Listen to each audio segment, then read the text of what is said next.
সন্দেহ জামাত শিবিরের লোকের করছি। অশান্ত বাংলাদেশে প্রকাশ্যে খুন, ওসমান হাদির কায়দায় গুলি করে খুন বিএনপির শাখা সংগঠনের স্বেচ্ছাসেবক দলের নেতাকে। নিহতের নাম আজিজুর রহমান। ঢাকার তেজতুরি বাজারের ঘটনা। বুধবার রাতে আনুমানিক 8টা নাগাদ আজিজুরকে লক্ষ্য করে গুলি চালায় দুষ্কৃতীরা। আজিজুর ছাড়াও জখম হন আরও একজন। তড়িঘড়ি তাদের হাসপাতালে নিয়ে যাওয়া হয়। সেখানে মৃত্যু হয় আজিজুরের। এমন ঘটনায় জামাতের দিকে অভিযোগের আঙুল তুলেছে বিএনপি। জামাত শিবির গুলি করছে। জামাত শিবিরের লোক গুলি করছে। আমাদের বিশ্বাস জামাত শিবির ছাড়া আমাদের শত্রুতা নেই। আমার নেতা বলতো তেজগাঁওকে আমার কোনো শত্রু নাই, এক আল্লাহ আছে। সে কখনো লোক নিয়ে কোনো সময় যাইতো না, সে একা একা যাইতো। আমারা নিজেই কইছে তুই যাবি না কেন না।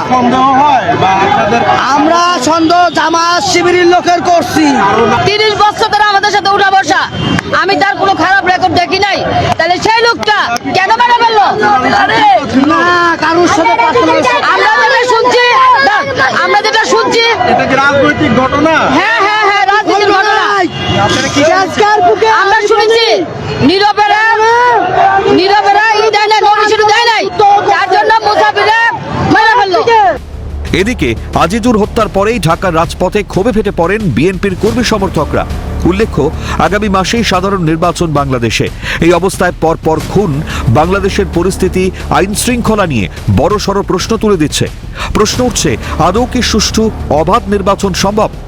আন্তর্জাতিক সম্পর্ক বিশেষজ্ঞ দেবাশিস নন্দীর মতে, খুন খারাপের মধ্যে গিয়ে নির্বাচন স্তব্ধ করতে চাইছে জামাত। জামাতরা চাইছিল না যে এই বিএনপি নেতাকর্মীরা স্বাভাবিকভাবে নির্বাচনী প্রক্রিয়ায় অংশগ্রহণ করতে পারে। সুতরাং এই ভয়ভীতির মাধ্যমে, খুন খারাপের মধ্য দিয়ে, হত্যালিকার মাধ্যমে তারা এই গণতান্ত্রিক প্রক্রিয়া স্তব্ধ করতে চাইছে। অর্থাৎ এই যে অগণতান্ত্রিক যে ফোর্স বাংলাদেশে যে খুব সক্রিয় এবং তাকে দমন করার ক্ষেত্রে ইউনিট সরকার যে ব্যর্থ, সেটা আবার পর্যবেসিত হয়েছে। সুতরাং যতক্ষণ পর্যন্ত সুষ্ঠু স্বাভাবিক নির্বাচন হবে, অবাধ নির্বাচন হবে, আমরা এটা বলতে পারি না বাংলাদেশের ভবিষ্যৎ কি। এরকম নির্বাচনের আগে কিন্তু এরকম ঘটনা আরো বাড়তে থাকবে বলে আমার মনে হয়। প্রাক্তন সেনাকর্তা দীপ্তাংশু চৌধুরীর মতে, পাকিস্তানকে নকল করে বাংলাদেশের স্টেট স্পন্সর টেরার চলছে।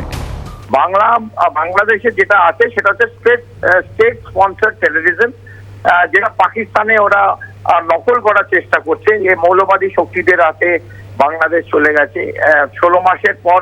আমার মনে হয় প্রত্যেকের কাছে এই কথাটা পরিষ্কার। এবং আইএসআই ন্যারেটিভ একটা, যে ওদের একটা প্লেবুক ন্যারেটিভ থাকে, সেটাই একইভাবে বাংলাদেশে সেটা চেষ্টা করছে যেন অনুকরণ করা। সন্ত্রাসের বাংলাদেশে কি বাস্তবিকই অবাধ ও সুষ্ঠু নির্বাচন সম্ভব? ক্যালকাটা নিউজ।